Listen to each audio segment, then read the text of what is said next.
Most people think overthinking is a sign of intelligence.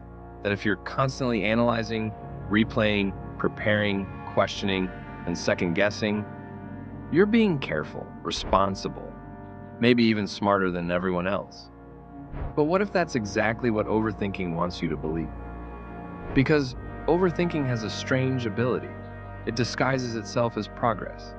It makes you feel productive while keeping you completely still. You convince yourself you're working on the problem, but days pass, weeks pass, sometimes years pass, and nothing changes. Not because you don't know what to do, but because thinking has become a substitute for doing. The truth is, overthinking isn't one thing. It's a collection of mental traps, different loops, different disguises, different ways the mind tries to create certainty in a world that doesn't offer it. And chances are, you're trapped in more than one. These are the 10 types of overthinkers, and the hidden reason they can't stop. Type 1. The replayer. The replayer lives in the past, not physically, mentally. You said something embarrassing 3 years ago. Suddenly, it's 2 in the morning, and you're reliving it like it happened 10 minutes ago. Every word, every facial expression, every awkward pause. You wonder what they were thinking. You wonder if they judged you. You wonder if that moment changed how they saw you forever. The strange thing is, the memory often becomes clearer with time, not because you're remembering it better, because you're rehearsing it more. Most people think they're trying to understand what happened. They're not. They're trying to change something that can't be changed. The past becomes a courtroom. And every night they put themselves on trial again, searching for a verdict that never comes. The cruel irony, the more they replay the memory, the stronger it becomes. The brain interprets repetition as importance. So every replay teaches your mind one thing: this must matter, and the loop continues. Type 2, the catastrophizer. One headache becomes a brain tumor. One late text becomes a breakup. One mistake becomes a disaster. The catastrophizer doesn't just imagine problems. They fast forward to the worst possible ending. Instantly. A small uncertainty enters the mind. And within seconds, the brain has created an entire horror movie around it. What's fascinating is that this feels responsible. It feels like preparation. Like if you can imagine every terrible outcome, you'll somehow be protected from it. But that's not what happens. You experience the fear now, long before anything actually happens. And most of the time, nothing happens at all. The catastrophe never arrives. But the anxiety did. And you paid for it anyway. Again, and again, and again. The first illusion. At first, these two types seem completely different. One is trapped in the past. The other is trapped in the future. But they're both chasing the same thing: control.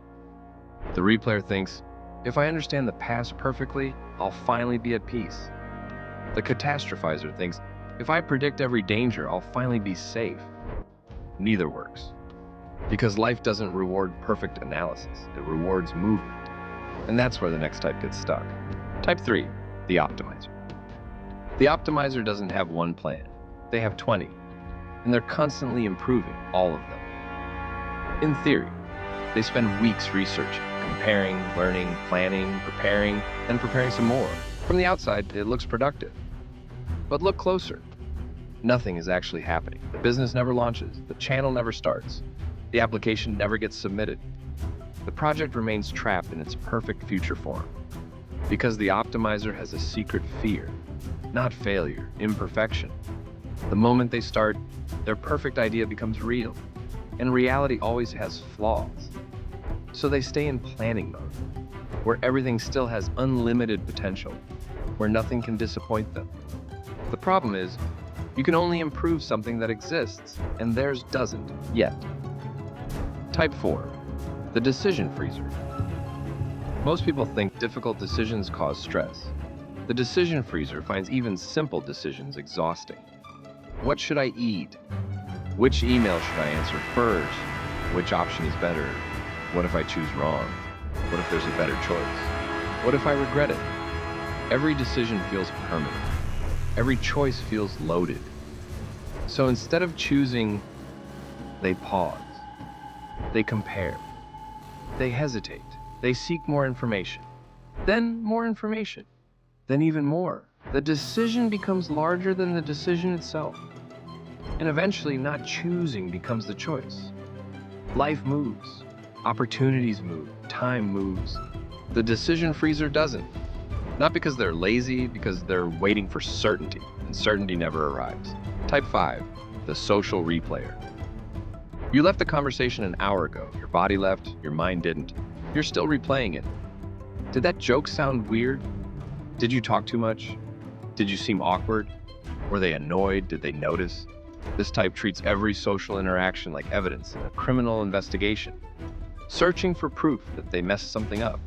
The problem is, the brain always finds what it's looking for. If you're searching for mistakes, you'll discover them everywhere.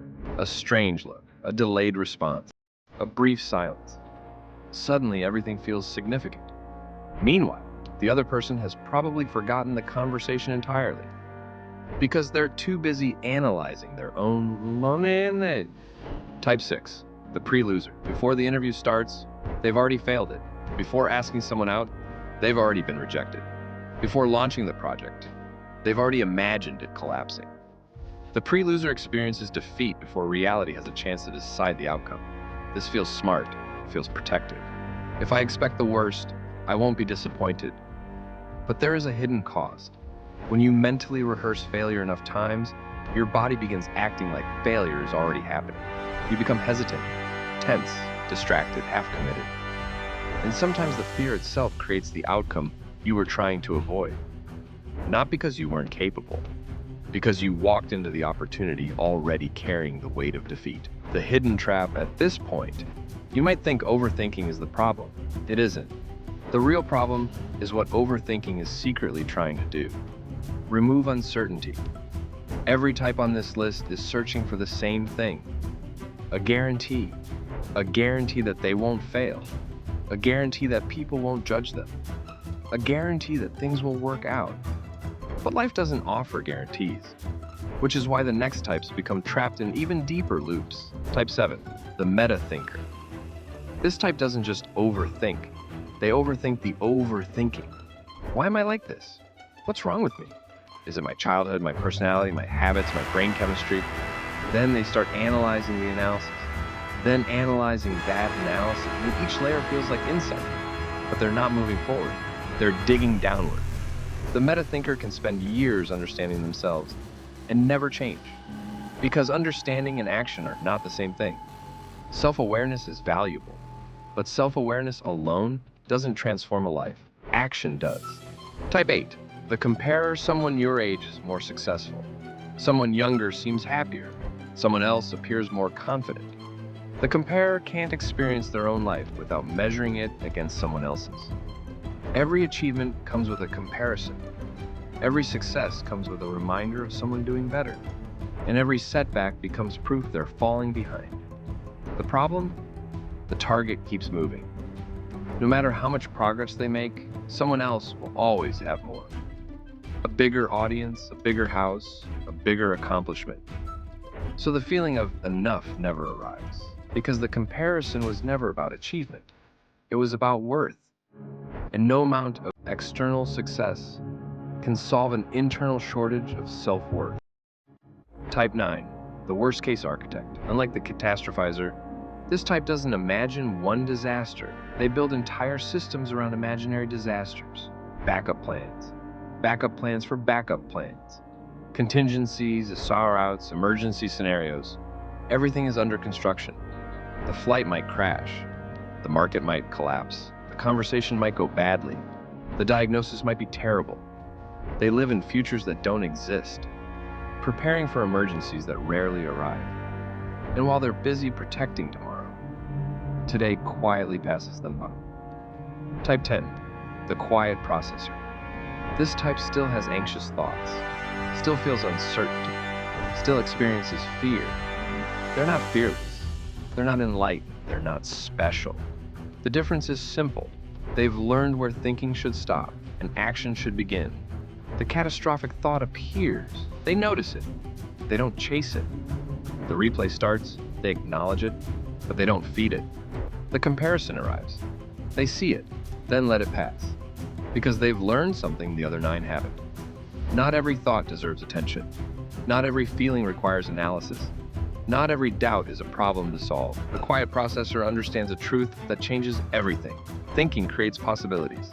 Action creates evidence. And evidence is what quiets the mind. Not certainty, not guarantees. Evidence. Evidence that you can survive failure. Evidence that rejection isn't fatal. Evidence that you're stronger than your fear predicted. They still feel afraid. They simply stopped waiting for fear to disappear before moving. And that's why they move. Conclusion. So which one are you? Be honest. Probably more than one. Maybe your mind lives in old conversations. Maybe it lives in future disasters. Maybe it lives in endless comparisons. Maybe it lives inside itself. But notice something. Wherever your mind lives, it's rarely here, in the present. The only place where life is actually happening. The strange thing about overthinking is that every type believes they're solving a different problem, but underneath all 10 types is the same hidden question. What can I do to guarantee that things will be okay? And the answer is uncomfortable. Nothing.